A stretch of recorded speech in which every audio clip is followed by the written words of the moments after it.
We see construction work being done on top of a massive building. Two men are talking about some delays. The one that's frustrated with the situation is the boss, John.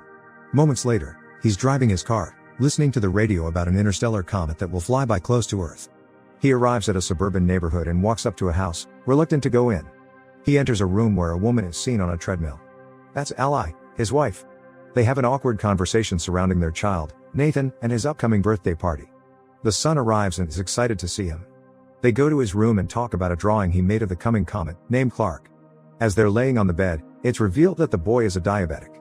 They talk about John's separation from his mom. Later, the three of them are in the living room listening to the news about the comet. The interstellar body is moving fast toward Earth and is made up of many pieces of ice trailing behind it. That night, he's seen moving back in the house, taking a guest room. The next morning, the dad is listening to the news about the comet again. They're saying that pieces of the comet will fall on Earth, but that there's no reason to worry. While he's cleaning the grill for the upcoming party, Ally walks in and tells him that he needs to go to the store to pick up a few things. He takes his son with him, and while still at the parking lot, everyone is looking up at the sky. They see the comet approaching. Inside the store, as they are shopping, John gets a presidential alert on his phone and then an automated call. No one else in the store is getting the same alert.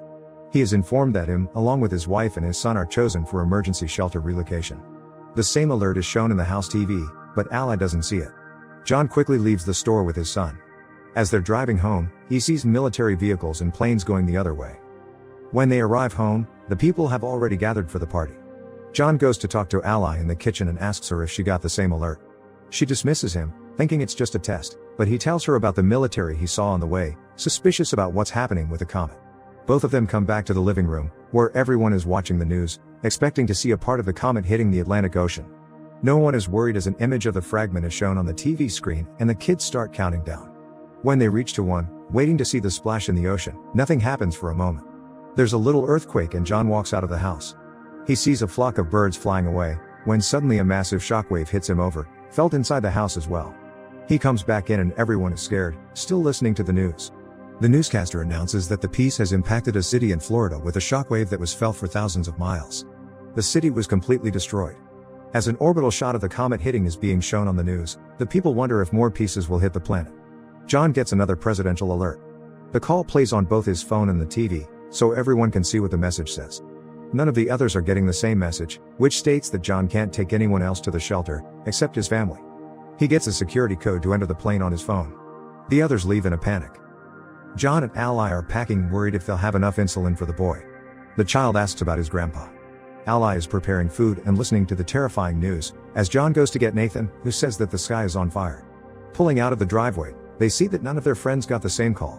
One of them tells the family that the news is reporting that a huge piece of the comet, called Planet Killer, will hit the Earth in 2 days. As they are leaving, another neighbor runs to them, begging to take their daughter. John refuses and they drive off, arguing in the car that even if they did take her, she might have been turned away at the airbase. Later, as they are driving, people are seen already looting the stores. Suddenly, they drive up to a massive traffic jam on the highway and John goes the other way, taking a side road. They're listening to the news on the radio, saying that there have been more impacts and others are expected, which might take out entire cities or even cause an extinction-level event. They arrive at the airbase, being guarded by the military. People are gathered around the doors because they're not being allowed in. The family pushes through the crowd and is allowed entrance with the barcode they received. Once inside, they are given wristbands for personal identification and are told to move all their things into one smaller bag. Suddenly, they realize the insulin for Nathan is gone and John goes to take it from the car. Ally goes to tell the soldiers about her husband, but tells them about the boy's diabetes and causes a problem. She's taken to a superior officer that informs her that someone with a chronic condition can't be on the plane. Ally tries to reason with her, but she gets turned down. She and her son get escorted out of the base. Meanwhile, John comes back and is headed toward the planes looking for them, unaware of what is happening. John boards one of the planes that's about to take off and tries to reach Ally, but can't. One of the passengers there sees the insulin and tells him about the rules regarding chronic illnesses. John panics and asks to leave the plane. Suddenly, the base gets breached and the people start shooting toward the military. The plane that John was existing has a fuel leak, so he tells everyone to get out and runs away. The plane explodes and causes a chain reaction. John finds out about his family being rejected, as the two of them are already back at the car. Nathan is already low on insulin. The chaos in front of the base continues, so John takes a while to get back at the car too. Once there, he finds a message from Ally that she's taking Nathan to her dad's place, so John goes after them. On the road there, Ally and the boy get to a pharmacy. She checks his blood sugar and they go to find insulin for him. Suddenly a gang walks inside and starts shooting, killing people all around. They manage to escape and get into a car with some people that will take them part of the way to her dad's. The couple Ally is riding with start acting strangely very fast. Eventually, they throw her out the car, take her wristband and drive off with her son, leaving her stranded on the highway. Meanwhile, John is lucky enough to find a ride up north as well. Inside the truck, John sparks a conversation with one of the men, Colin, who tells him that they are headed to Canada where the driver knows someone that has a plane and can take people to the shelters. Apparently, the military has set up the shelters on Greenland. The man tells him to find his family and meet him in Canada, so they can take one of the planes too. Another one of the people in the truck eyes John's wristband and demands that John gives it to him, but when he refuses, a huge fight unfolds. The fighting causes the truck to swirl and crash, throwing the people from the back out. The fight continues regardless and John ends up killing the guy. Colin dies in the crash. In the meantime, Ally gets another ride toward the base where the people that took Nathan are headed. He is still seen riding with them when they get to the airport base. At the first stop, as they are showing the wristbands, the boy tells the soldier that those people are not his parents and the soldier gets them escorted away, taking him inside.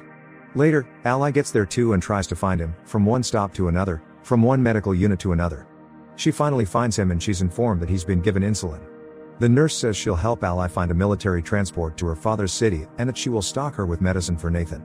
John breaks into a house for some water and food. He checks the news immediately, only to see that the main impact is expected in just under 24 hours. He finds keys to the family's car and takes it, getting to Ally's dad fast. He finds him playing cards with his buddies, asking about his daughter. They decide to put their differences aside and work together to find her and Nathan. Meanwhile, the two of them arrive at a gas station and call the house. John and her father go to pick them up and the family is finally back together. All of them get back to the house and see that the information John got about the shelters was true. He convinces Ally that they should go to Canada and try their luck, so they prepare for the journey there. Unfortunately, they can't convince Ally's father to join them. Suddenly, a giant piece of the comet falls nearby, prompting them to go immediately. Ally's father gives John a gun and says his goodbyes, staying behind as they drive away. John and Ally reconnect during the drive, promising to stay together. They stop for a blockade along the road, when debris from the comet starts falling all around them. John drives out from the line of cars, but the fragments are falling everywhere. Ally gets in the back to cover Nathan, while John tries to find shelter. They stop near a bridge, where others hide as well, but John runs off to help a man out of a burning car. Later that night, they continue their journey and pass into Canada. While searching for the airport, they listen to the radio and discover that they don't have much more time until the biggest part of the comet hits Earth and destroys more than 75% of all living things. As they drive, they see one plane getting air and another almost taking off, so they chase after the second one. John stops the plane by driving right in front of it. The pilot is reluctant to take them in, since he is already at full capacity, but they succeed in convincing him. John has a dream about better times and when he wakes up they are approaching Greenland. The place seems unaffected by the comet, until a moment later a fragment impacts the water and creates a shockwave that hits the plane. Both engines are failing as the pilot tries to keep the plane in the air. They glide through the air, landing smoothly, but hit the glacier. The pilots are pinned on impact, but John isn't able to help them. He sees a military plane land a mile away, so he shows the people from the plane there and when they arrive, a military truck takes them in and gets them to the shelter.